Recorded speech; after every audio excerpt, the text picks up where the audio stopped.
Hey guys, what's up? It's Pyraminx and welcome to another video. So today we've got an unboxing from Cubenation and they've been kind enough to send us 6 cubes today. So I'm really excited to check all of them out and hopefully you guys will enjoy the entire process as well.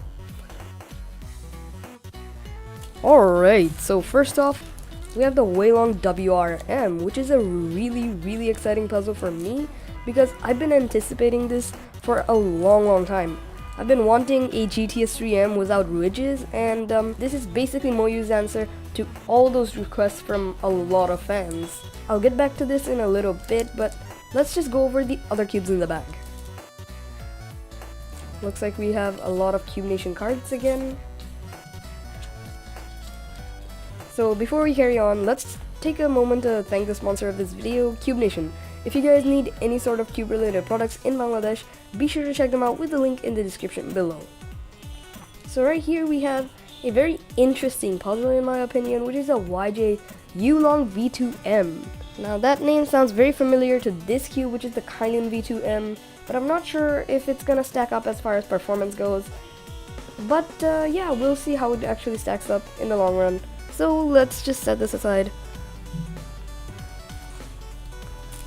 Now we have a lot of mini cubes. This one is a 2x2 keychain cube. We have even more Cubenation cards. Here we have a 3x3 Penrose Cube. We have another 3x3 Penrose Cube. They seem to be the same one, so I'm not sure why exactly they send me 2 of the same thing, but either way, these are pretty cool puzzles. I've always wanted to get one, but never really saw that much of a point other than having it as a novelty thing. But yeah, pretty cool. It looks like we also have a mini Pyraminx, which is very cool indeed. Finally, looks like that's all the cubes in there. So as I said, we're unboxing 6 puzzles today. So first off, let's just go over the miniature cubes, starting with the Penrose Cube.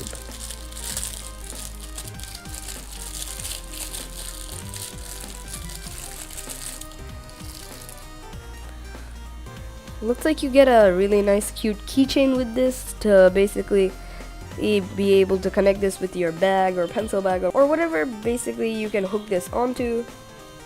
So right here we have the Penrose Cube itself. And first turns, it's not too bad. In fact, for its size, it's pretty good. It's better than I expected it to be. It's still quite stiff in some areas. The corner cutting is absolutely horrible. And it's tiny, so it's very hard to turn. But at the end of the day, if you guys are looking for a really nice novelty puzzle to have that's just gonna be there as a decoration piece, this definitely is that. This is the same thing, so I'm gonna set this off to the side. And the Pyraminx.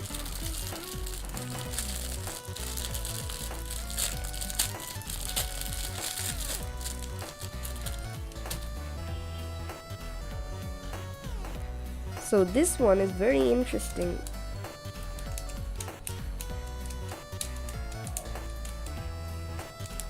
So first turns, it's actually not that great, but it isn't that bad either. And as far as Pyraminxes go, they need to be quite large because their mechanisms are just designed like that. And considering the size of this thing, its performance is pretty decent. And I'm pretty sure these are quite cheap. I'm not exactly sure about their price. I'll leave it somewhere on screen. I'm not sure about their price. I'll leave it somewhere on screen, and if you guys are interested, you can definitely get them.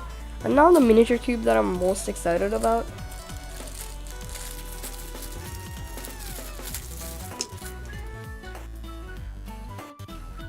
Oh, the one I was most excited about. I was most excited about this one, but it's just the worst one.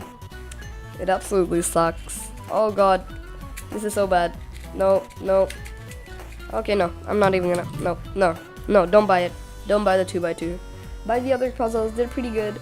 They're okay. I guess they're okay for their price and their size.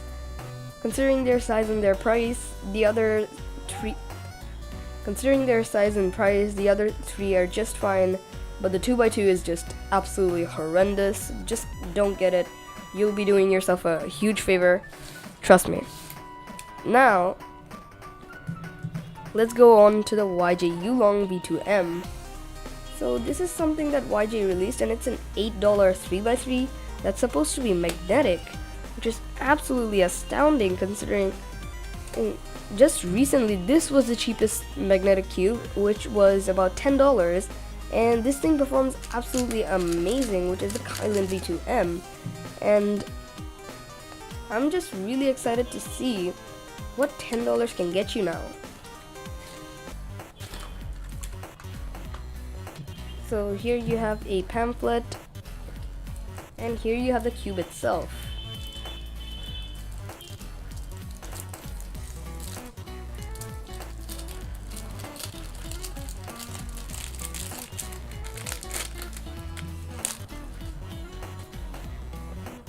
So sticker shades look really nice. It reminds me quite a bit of the MF3RS2, and that's actually a pretty good thing.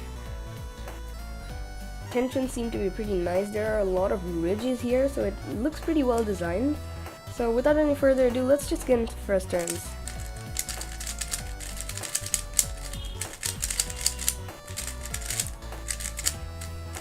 Tensions are a bit too loose. It's slipping out of my hands because of how loose it is. But if I try to explain how it feels, it's very clacky. I'm sure you guys can hear that it's quite loud, and I'm not sure if I'm a huge fan of that. I don't really like the noise much at all. It's very high pitched and it's very annoying. At the at the end of each turn, there's this very high pitched clack that I really don't like. But overall performance wise, there's not much that I can complain about. Corner cutting looks like it's 45 effortless, but that's to be expected. It's extremely loose. I think it might just overshoot.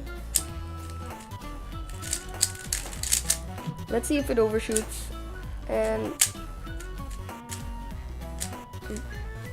no, it doesn't really overshoot unless you intend to make it overshoot. With normal turns, it's just fine. So if you're a gentle turner, I don't think you're gonna be dealing too badly with. If you're a gentle turner, I don't think you're gonna have too. If you're a gentle turner, I don't think you're gonna have too much trouble with the out-of-the-box settings. But if you're a beginner that's trying to get into the magnetic market, which is exactly who this cube is made for, you're probably gonna have a little harsher turning. And for you people, I recommend just going and tightening this cube. Don't expect to find anything that's equivalent to the GES or anything, but overall it's a pretty solid little cube, and it's a pretty good contender for this year's Budget King.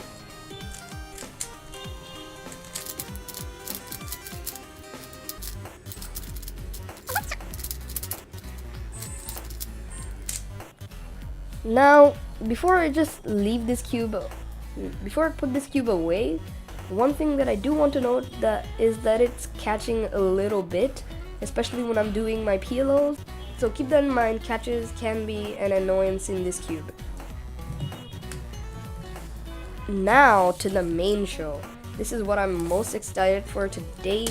This is the WeiLong WRM. This is the one commemorated to Yu Shengdu's 3.47 world record, which is absolutely amazing.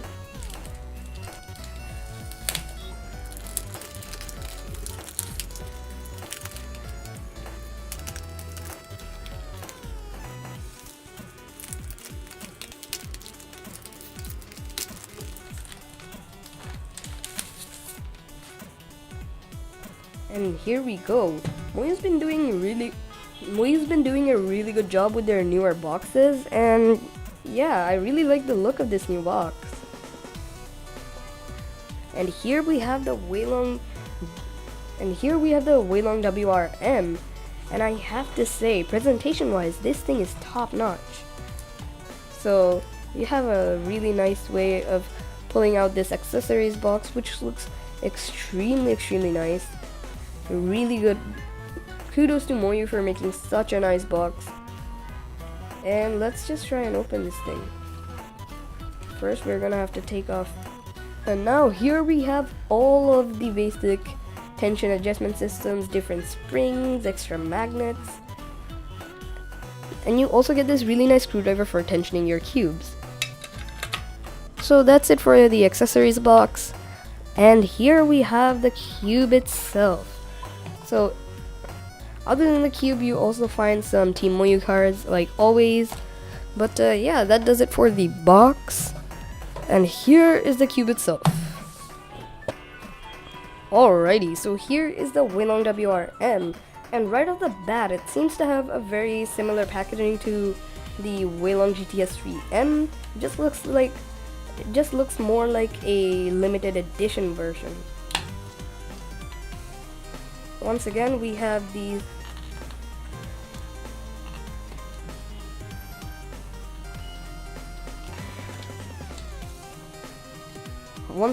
the cube riser that basically shows off your cube, and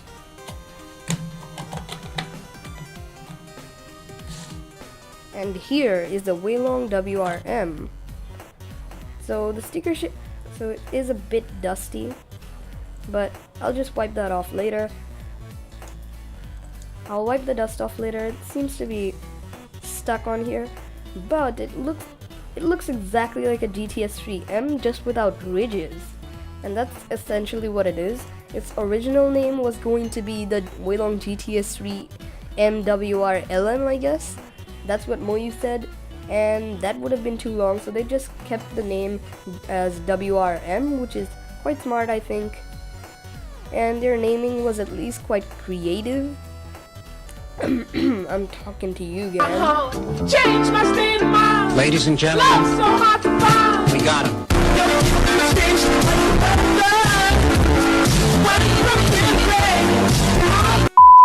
So first turns on the WRM.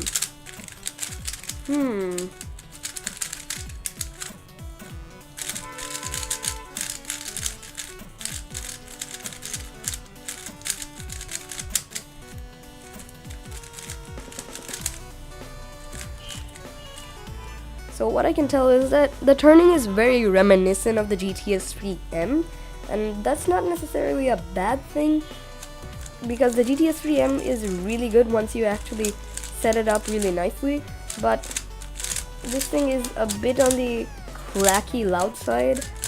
It makes a much more high-pitched sound than the GTS3 M does, which can be a bit annoying, but it's not too bad. It has a feel that's very reminiscent of the GTS3 M, and that's not necessarily a bad thing.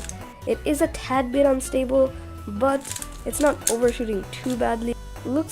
It's quite flexy. It reminds me of the GTS2M when it comes to flexing it. When it comes to its flexibility and stability, it reminds me of the GTS2M.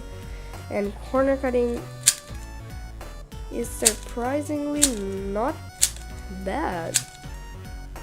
For a second there, I thought it wouldn't cut 45, but for a second there, I thought it wouldn't cut 45, but then again, it started cutting 45. So I guess it isn't all that bad. But since it's not a setup cube, I can't really say much. I guess I'll just have to set this thing up and let you guys know. But yeah, with that being said, there's not much more to talk about in this video. It's already a pretty long video. So yeah, if you guys have been watching to this point, thanks for joining us. And with that being said, I'll see all you beautiful people in the next one. Bye.